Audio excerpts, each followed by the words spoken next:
La méthode Supradol a pour but de supprimer la douleur. C'est la demande essentielle des gens qui viennent nous voir. Au XXIe siècle, est-ce encore admissible d'avoir mal? La méthode Supradol est une méthode simple, efficace, régénératrice, ça veut dire sans médicaments. Supradol apporte les outils nécessaires pour soulager efficacement et durablement les maux du corps tels que migraine, mal de dos, douleurs articulaires, vertiges, acouphènes, douleurs au ventre et bien d'autres souffrances encore qui vous invalident au quotidien. D'ailleurs, notre méthode comporte, avant chaque décision thérapeutique, la pratique systématique d'un bilan du patient de la tête jusqu'aux pieds. Et maintenant, un peu de pratique, passons au bilan. Serge, qui est aussi le concepteur de la méthode Supradol, il va vous présenter comment pratiquer un bilan. Notre méthode thérapeutique est bâtie sur 3 piliers.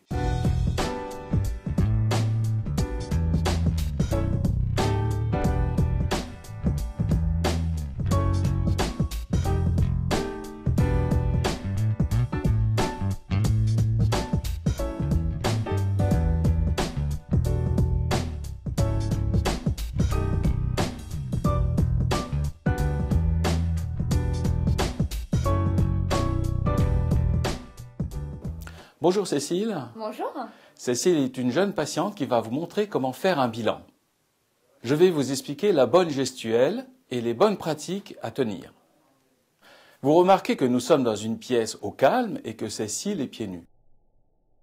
Si vous êtes sujet à des vertiges ou des pertes d'équilibre, faites-vous assister obligatoirement par une tierce personne. Premièrement, lorsque nous réalisons un bilan, nous commençons du haut de la tête jusqu'à la pointe des orteils.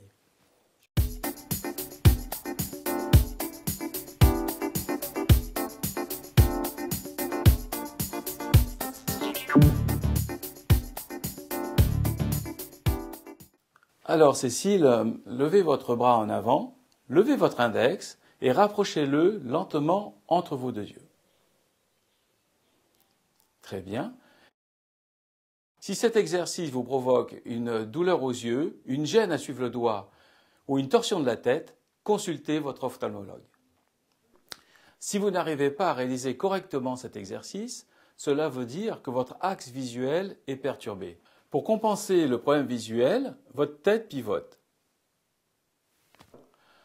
engendrant de possibles douleurs au niveau du cou, mais aussi du dos.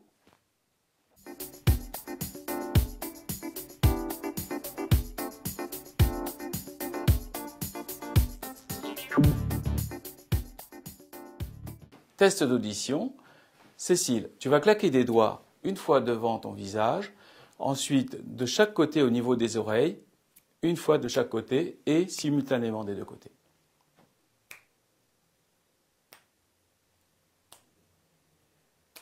Bien.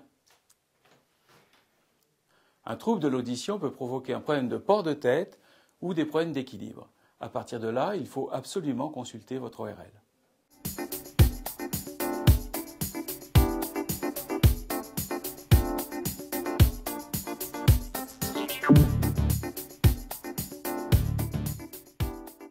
Test des muscles de la mâchoire. Cécile va placer 3 doigts au niveau du masséter. Le masséter est le muscle que vous sentez quand vous mastiquez. Le test consiste à serrer et desserrer lentement les dents. Si un muscle se contracte avant l'autre, serre plus fort que l'autre, consultez votre dentiste. Ce problème peut être la cause de migraines, de douleurs dans la mâchoire, de vertiges, d'acouphènes, de mal de dos et de grincements de dents. Nous allons tester les temporaux. Le muscle temporal étant le muscle qui se situe derrière les yeux et au-dessus des oreilles. Cécile, tu vas placer tes 2 mains au niveau des tempes. En serrant et desserrant lentement tes dents, on va constater une contraction simultanée ou non des 2 muscles. Si vous constatez qu'un muscle temporal se contracte l'un avant l'autre ou l'un plus fort que l'autre, il faut consulter votre dentiste. Ces problèmes des temporaux peuvent engendrer des migraines en casque, des migraines ophtalmiques ou des vertiges.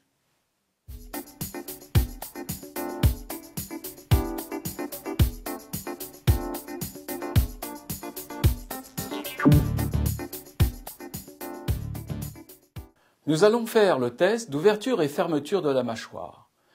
Pour ce test, placez-vous devant une glace. Cécile, tu vas placer tes mains de part et d'autre juste avant les oreilles. En ouvrant et en fermant lentement ta bouche, tu repères s'il y a des déviations lors de l'ouverture et s'il y a une déviation lors de la fermeture. Lorsqu'on constate une déviation, c'est signe d'un problème au niveau de l'articulation de la mandibule, donc de la mâchoire.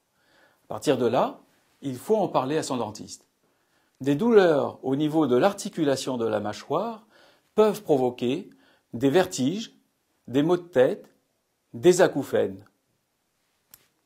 Un décalage de la mâchoire peut provoquer des tensions du cou, une bascule du dos et des douleurs dans le dos.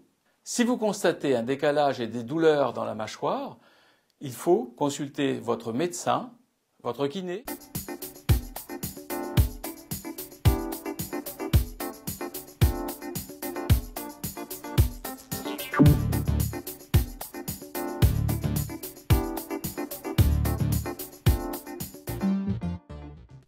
Nous allons faire le test des appuis podaux.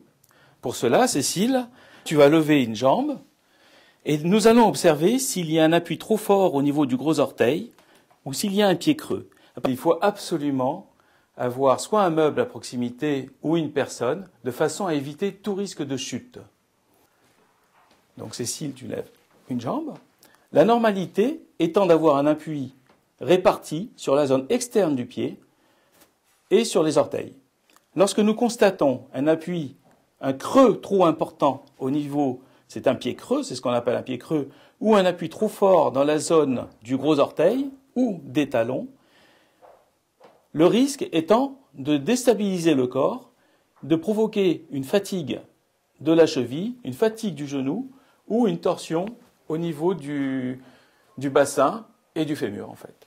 Si vous avez constaté un déséquilibre de votre pied ou un problème d'appui au sol, il faut absolument consulter un podologue connaissant la méthode Supradol.